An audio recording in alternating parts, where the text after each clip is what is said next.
আসসালামু আলাইকুম, সবাইকে শুভেচ্ছা দিয়ে শুরু করব আজকের নিউজ। দুর্ঘটনা থেকে অল্পের জন্য রক্ষা পেয়েছে বেসরকারি বিমান সংস্থা ইউএস বাংলার একটি বিমান।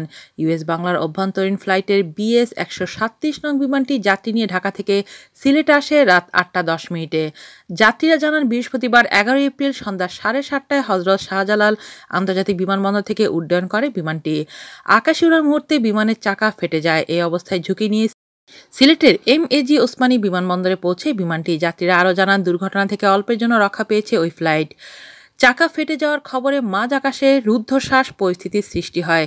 ফেটে যাওয়া চাকা নিয়ে বিমানটির অবতরণ চরম ঝুঁকিপূর্ণ, এটা ভেবে আতঙ্ক ছড়িয়ে পড়ে যাত্রীদের মধ্যে। তবে শেষ পর্যন্ত নিরাপদে অবতরণে সক্ষম হয় বিমানটি। তবে এটি নামার সময় অনেক ঝাঁকুনি দেয়। ওই ফ্লাইটে যাত্রী ছিলেন সুনামগঞ্জ পুলিশের এক উচ্চপদস্থ কর্মকর্তা।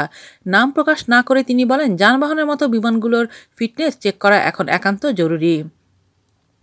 শাহজালাল বিমানবন্দর থেকে ওড়ার আগেই বিকট শব্দে চাকা ফেটে যায় বিমানের। এরপরও ঝুঁকি নিয়ে সিলেট পর্যন্ত যাত্রী আনা হয়। সিলেটে অবতরণের আগে বিমানটি খুবই ঝুঁকি নিয়ে নামে। আমরা এসবের কারণ জানতে চাইলেও সংশ্লিষ্টদের কেউ কোনো সদুত্তর দিতে পারেনি।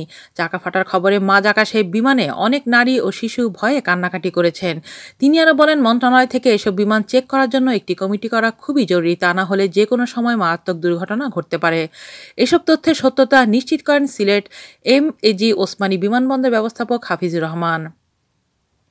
তিনি বলেন, শাহজালাল আন্তর্জাতিক বিমানবন্দর থেকে ওড়ার মুহূর্তে বিমানটির চাকা ফেটে যায়। এই অবস্থায় বিমানটি যাত্রী নিয়ে সিলেটে আসে। চাকা ঠিক করার জন্য ইউএস বাংলার একটি ইঞ্জিনিয়ারিং দল সিলেটে আসছে বলেও জানান তিনি।